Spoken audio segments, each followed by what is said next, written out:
Havia suspeitas, né, sobre alguns missionários norte-americanos que trabalhavam com a Igreja Metodista, eles também tinham ligação com os setores de informação das embaixadas e dos consulados norte-americanos aqui no Brasil, né? Havia suspeita. Nunca se conseguiu provar que havia esse tipo de militância entre os missionários. Mas há outros países na América Latina que isso está comprovado, como na Bolívia, né? Isso está comprovado. Eu sou de Colatina, no Espírito Santo, e nasci numa igreja presbiteriana que era do tempo da IPB, Igreja Presbiteriana do Brasil, e uma igreja de vanguarda. Naquele momento nós tínhamos um grupo de juventude em Vitória que trabalhava uma prática de mocidade dentro da igreja que não era bem vista dentro da igreja. Então eu me lembro que a gente fazia os encontros regionais de juventude e sempre usando muito teatro, sempre usando muito as músicas que eram as músicas de protesto, as músicas populares, e a gente recebia muita repressão da estrutura oficial da igreja, no sentido de não fazer aquilo, de não agir daquela maneira. Isso, inclusive, fez com que vários dos nossos colegas jovens, dos irmãos, daquele pessoal todo, vários não aguentassem e saíssem da igreja e estão até hoje sem acreditar nesse projeto de igreja, tamanha repressão que foi feita.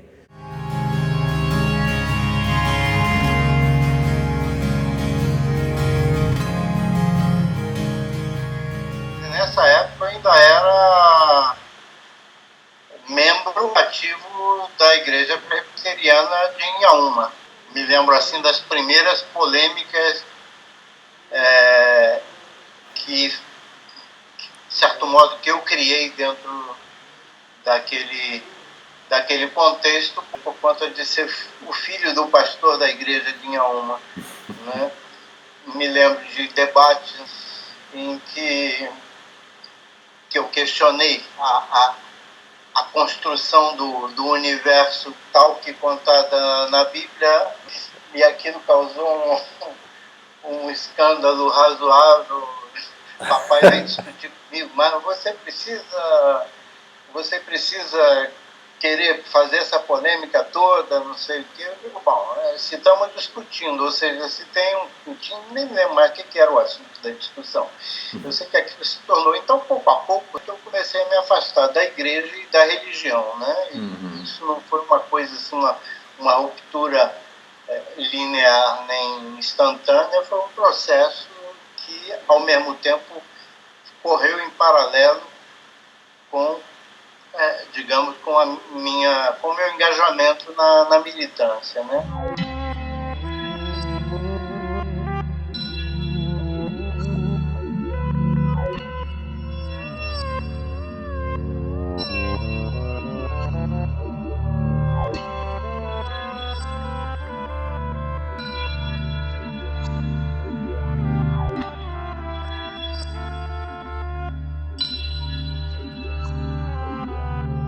O fechamento da Faculdade de Teologia da Igreja Metodista está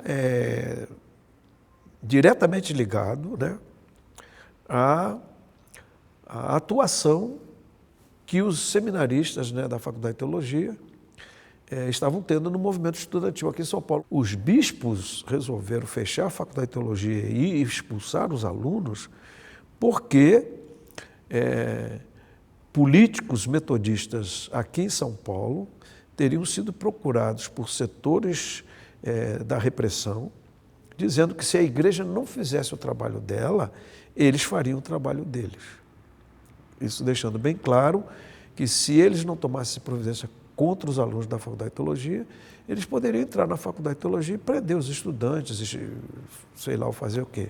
Resolvemos criar uma mobilização estudantil em cima de um movimento cultural. Criamos a Cinemateca Universitária de Arte. Fizemos os mosquitinhos para espalhar, né, no mimeógrafo, álcool para, né, os avisozinhos pequenos para poder panfletear na universidade. Não tínhamos recurso, entramos, escrevemos carta para as embaixadas, quem tivesse catálogo de filmes para emprestar e para a gente começar a ver, e conseguimos fazer uma vaquinha, alugamos um filme brasileiro, que eu não me lembro bem o nome, mas ele tinha uma cena muito significativa, que era a luta em que os dois principais personagens do filme, um lutava com a faca de mesa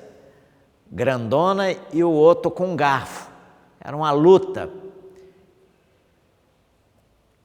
pela comida. Significava isso. Nós fomos fazer a Cinemateca, anunciamos e tudo, e eu guardava os filmes no armário da faculdade. Quando foi 10 horas da manhã, eu e aula, chegou um camburão da Polícia Federal para me pegar, e com os filmes e com tudo. E eu fui para a Polícia Federal, passei um dia lá, no interrogatório, sem nenhum intervalo de nada, saía um, entrava outro, interrogava, e o diretor lá da Polícia Federal mandou ver que filmes eram aqueles, e quando chegou lá para 5 horas da tarde, chega o responsável, a equipe que foi ver os filmes, e aí começam a gritar na minha cara que nós éramos mal intencionados mesmo, comunista de merda, e começou a ofender, porque nós estávamos comparando a miséria do Brasil com a riqueza dos outros países, porque só quem nos mandou o filme das embaixadas foi a Embaixada do Canadá. Então foi uma cinemateca que existiu por um dia, por uma exibição.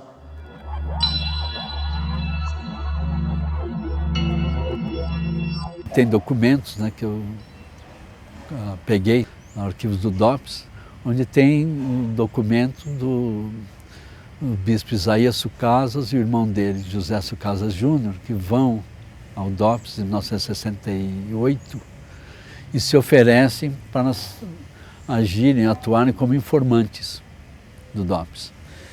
E há um termo de declaração registrado lá nesses arquivos, onde eles denunciam a infiltração comunista na Igreja Metodista e mencionam uma dezena de nomes de pastores e leigos que eram os responsáveis por essa infiltração na igreja. E meu nome é um dos citados. Ele inclusive anexou um jornal que eu editava, um jornal clandestino, que a gente fazia extraoficialmente, porque nesse momento, eu esqueci de dizer, com a crise na Faculdade de Teologia, obviamente o que aconteceu foi que eu fui demitido do Departamento de Juventude, mas continuei como redator, né, editor da Cruz de Malta, porque eram 2 órgãos diferentes. E nesse período eu já não tinha mais condições de usar os mecanismos que eu tinha como diretor do Departamento de Juventude. A gente começou então a editar um jornal que era mimeografado, que era enviado para todo o Brasil.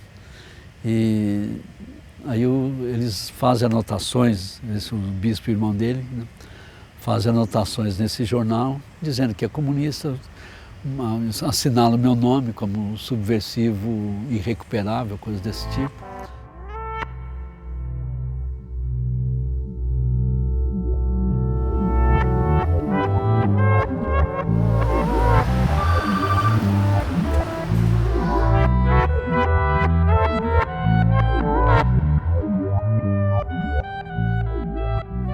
O protestantismo vai perder, de um modo geral, enormes setores de jovens que vão embora das igrejas por causa disso, né? Aqueles que estão organizados em estruturas supradenominacionais ou ecumênicas, né? Como a União Latino-Americana, a UBRAJ, a União Brasileira de Juventudes Evangélicas, que depois se transforma em União de Juventudes Ecumênicas, ou então a União Cristã de Estudantes do Brasil, quer dizer, passa a ser repelido pelas estruturas da igreja, sofrem uma perseguição muito forte dentro e fora das igrejas e acabam sendo completamente desestruturadas, desorganizadas. Né?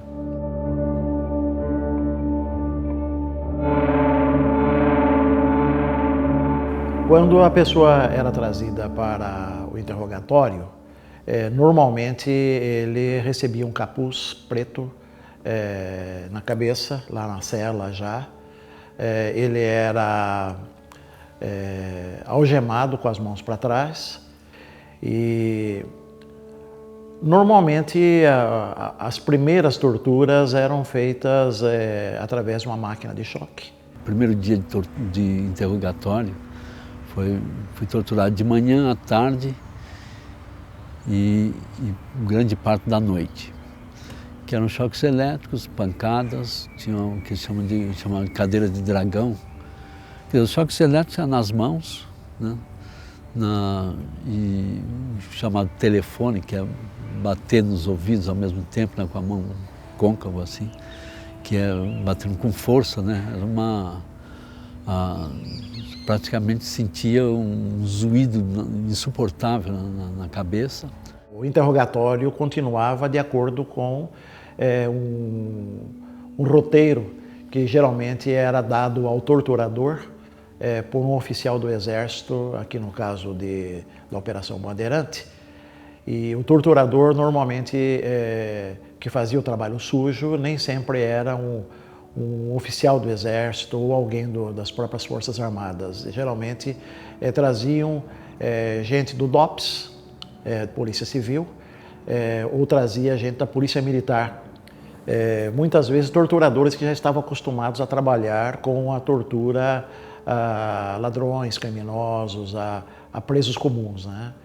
Eu tinha medo, quer dizer, medo das torturas, que são dores insuportáveis, né? E medo de entregar meus amigos. A ameaça era, ou você entrega seus amigos ou você vai morrer. Você vai ser um desses que vão te encontrar com a boca cheia de formiga. Isso que eles me diziam, né? Aqui em São Paulo, especificamente, as torturas eram feitas com as pessoas sem roupa, né? E não foi meu caso, mas houve outros casos que usavam afogamento da pessoa em balde, colocação de água no nariz, enfim, a técnica era uma técnica. E o grande desafio para o torturador era que ele precisava retirar informações o mais rápido possível, se pudesse, dentro das 24 horas ainda que o preso tivesse chegado.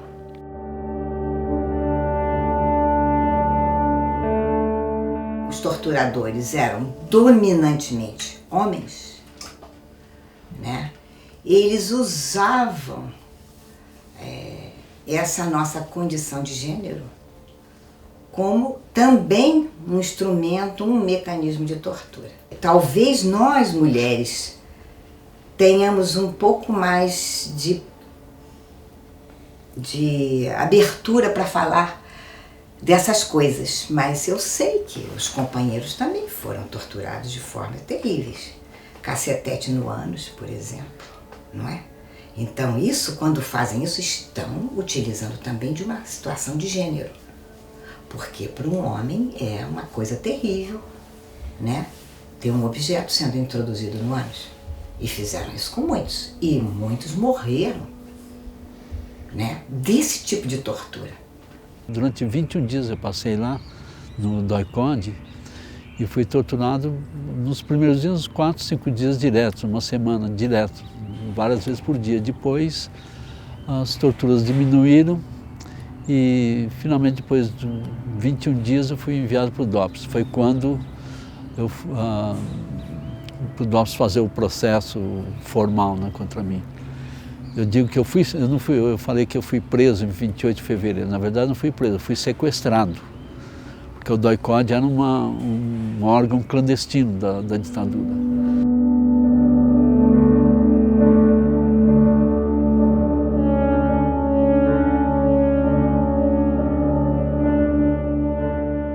Por detrás dos torturadores tem as Forças Armadas. Por detrás dessas Forças Armadas tem o maior império mundial, a maior potência militar do mundo, que são os Estados Unidos.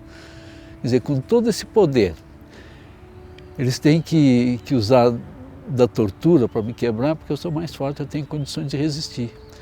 E se eu tiver que morrer, eles é que assumam a responsabilidade pela minha morte. Eu vou resistir até o fim, eles que assumam a responsabilidade pela minha morte. E talvez até isso sirva para despertar as igrejas. O fato de ter uma pessoa com destaque que eu tinha dentro da igreja, né, ser morto sob tortura. Mas eu acho que eu tenho condições de resistir. E fui pensando nisso, eu tenho condições e realmente eu tenho que buscar uma força dentro de mim para resistir.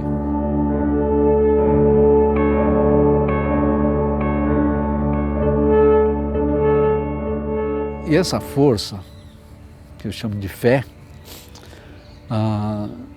é algo que não é exclusivo, eu fiquei convencido disso, não é exclusivo de cristãos e nem de pessoas que têm uma fé religiosa. Porque vários companheiros que eram ateus, eram comunistas, tiveram um comportamento semelhante, parecido, não na questão de amnésia, mas que encontraram dentro de si as forças suficientes para vencer a tortura e não entregar a informação.